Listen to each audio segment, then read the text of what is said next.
Well, boys and girls, I think I might have found my forever club, because Sevilla themselves, the actual football club verified account on Twitter, sent me this good luck message. If they want to send a shirt, I'm a 3XL and I am free to come to any games between now and the end of the season. But thanks for the tweet as well. Hopefully I can repay the faith you've shown in me.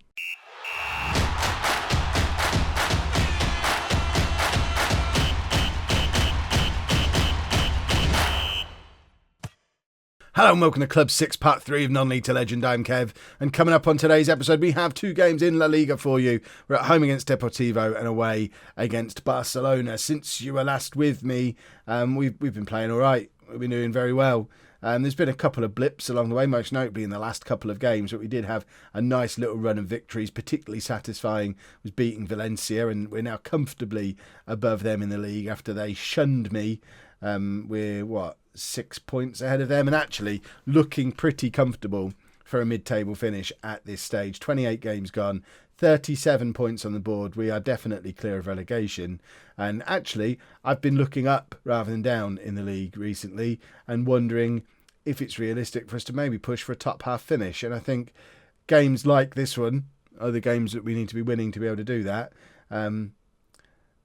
Just crossed fingers and everything. It's been brought to my attention as well, which I didn't even notice. Yesterday's video was the thing against Real Madrid that we did when we didn't lose. We were the first team this season to not lose against Real Madrid. They'd won every game prior to that. They've now not won 6 games.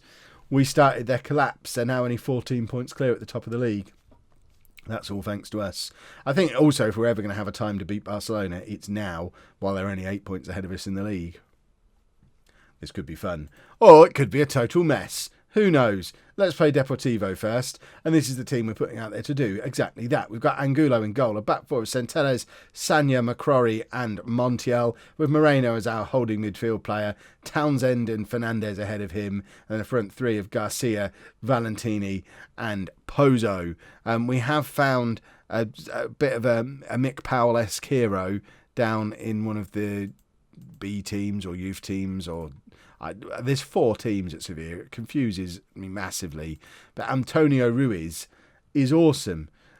We got an injury to Garcia, and this guy's played quite a few games for us. 3-star current ability, 4.5-star potential ability. He'd never really played before I plucked him from obscurity because I'm a hero.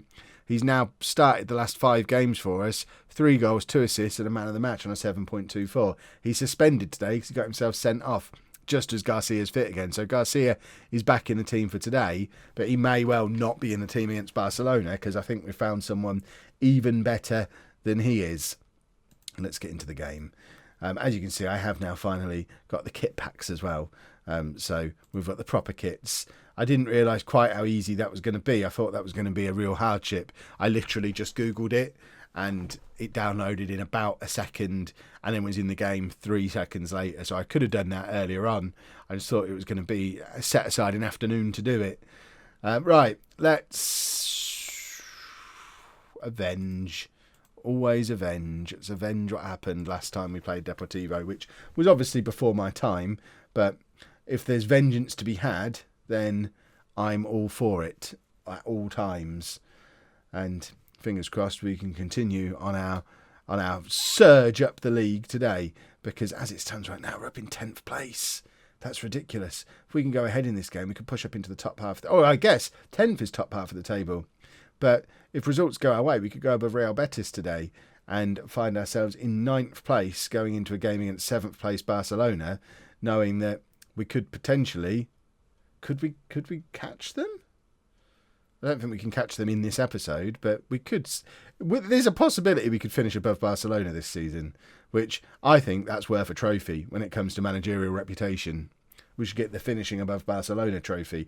Finishing above Barcelona when you were in a relegation battle when you were arrived halfway through the season trophy. That should absolutely be a thing. Manager of the year is probably what that's called. Right, Pozo with the corner. Deep corner towards Valentini, who I think he heads it over. It looked like it was actually one of the Deportivo defenders, but apparently 'Twasn't, because we didn't get a corner for it. Centellas now across to Sanya.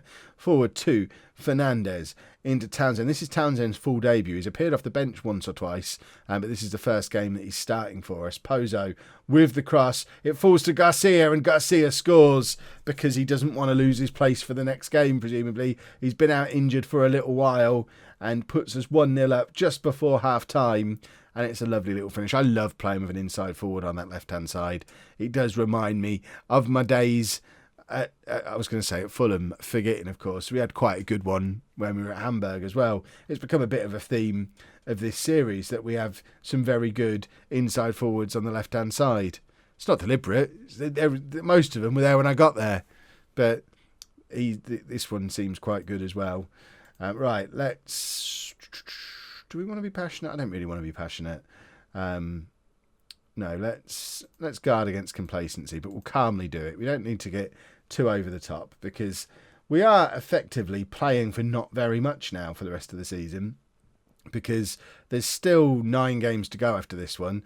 We're well clear of that relegation battle we're in. I know we're supposed to finish mid-table, but realistically, if we were to even finish 14th or 15th at this point, I don't think I'm getting fired. I don't know what the prize money breakdown is like in La Liga. Is there any real incentive for us to finish 8th rather than 15th?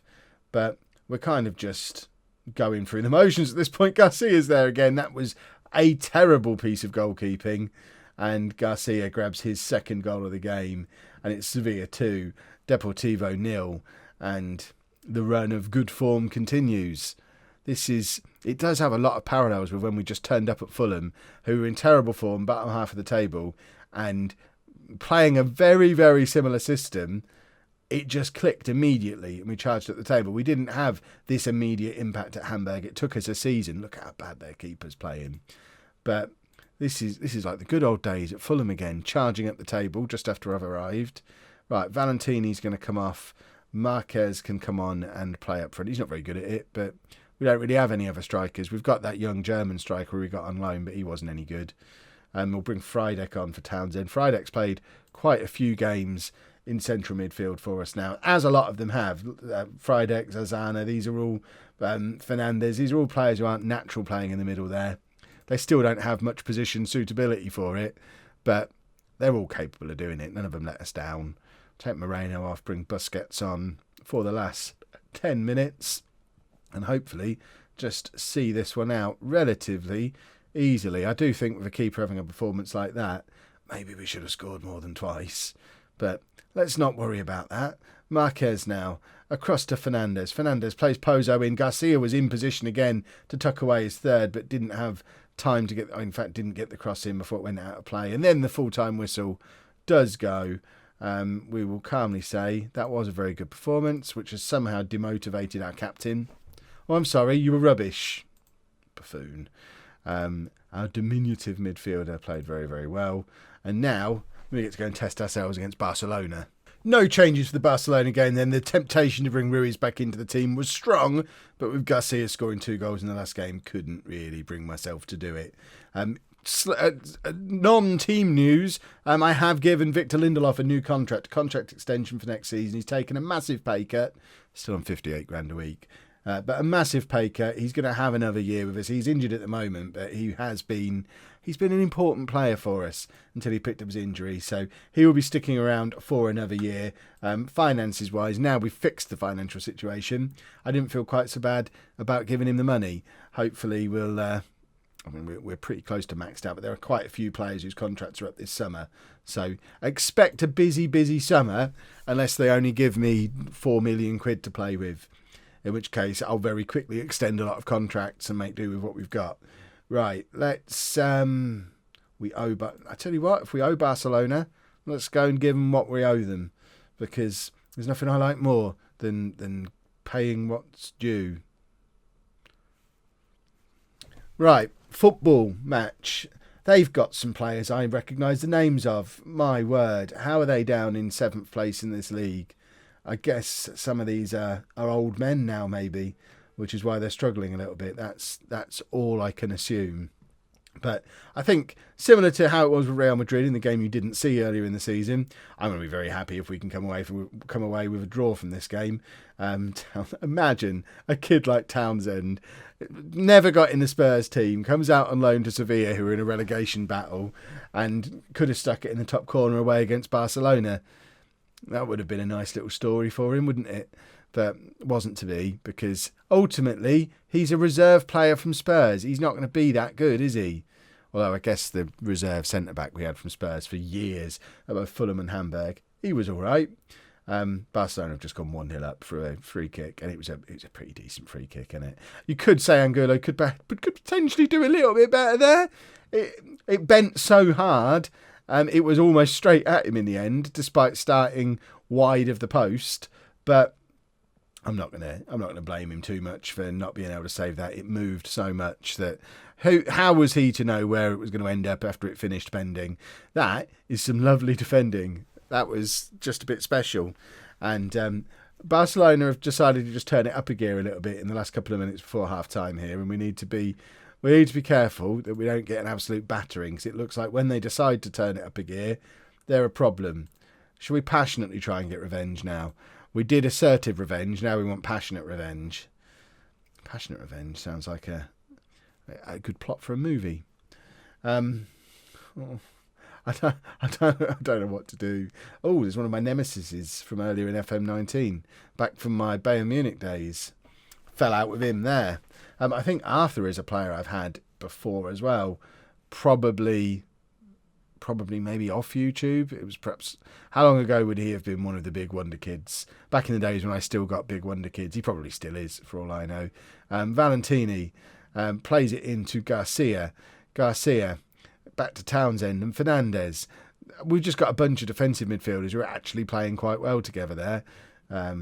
But I think it's getting close to time to have a look at Ruiz. I need you, not Ruiz. Is it Ruiz? I mean, is he the other left winger? He might be, actually. I'm still learning their names. It's still new. Pozo, all the way across to Garcia. That was some lovely wing play from both of them there. And Fernandez is in and grabs an equaliser. Matias Fernandez, who is a defensive midfield player who's been playing out of position ever since I arrived as an advanced playmaker.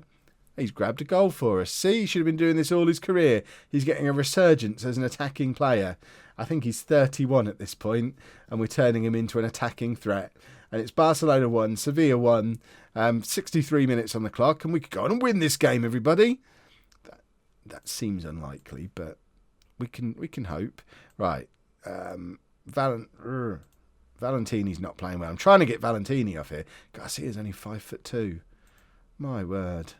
Valentini off for Dietrich, and Friedek can come on for Townsend.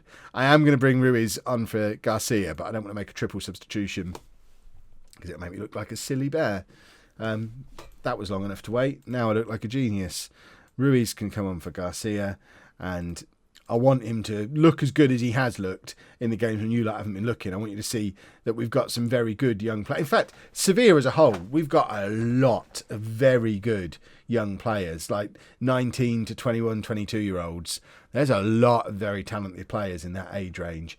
I think part of my job here is going to be just keeping us afloat for a year or two while they start to achieve some of their potential. And if we can keep them all around, we've got a bunch of 4- and 5-star players already at the club, just waiting to develop, which is a very pleasant situation to be in. A Sevilla known for their youth development in real life. We all know I don't know. But there's certainly a very, very good youth setup here in game, which is something I plan to exploit in the same way I did at Fulham. Who's going to be our Spanish Liam Thorne? Fernandez plays it back to Sanya. We've got a couple of minutes of added time here to try and grab a winner. Away against Barcelona. We were supposed to get relegated. Friedek, forward to Ruiz. Let's have a look how good he is. Then he is running. He finds Fernandez again. And Fernandez has just scored an absolute stunner. Barcelona 1, Sevilla 2. There's a minute and a half left. And I was worried that we didn't have any central midfield players. Well, one of them has had a bit of a game today. He still apparently can't play in this role. But he's certainly got a decent shot on him, hasn't he? gets forward, scores goals. I can't really complain, can I? I can complain if they score here, though, because officially the time is up. Look at the clock, for goodness sake! Oh well. 2-2 is... a draw's still a good result. I don't think it should count, because look at the time on the clock. 4 minutes of added time. This goal goes in 10 seconds after... 7 seconds after the game should be over. Where's your final whistle, referee? Oh, hello. We're still going, are we? Dietrich now. Imagine if we score again here. Forget time. Friedeck. Just shoot. Shoot. Oh, apparently time counts when we're attacking. Noted. That's what it's like in Spain, is it? You have done well to salvage a draw. I am proud of you. It was a shame we didn't win, but let's not dwell on that. And that leaves us sitting pretty, 10th place in the league, and just looking comfortable for the rest of the running. And I think I'm just going to run us through to the end of the season now. Next episode will be Athletic Bilbao and then Real Madrid, and then we'll see where we end up money-wise. If you have enjoyed that, though, please make sure you leave a nice big thumbs up on there for me. Subscribe to the channel for daily Football Manager videos, and thank you very much for watching.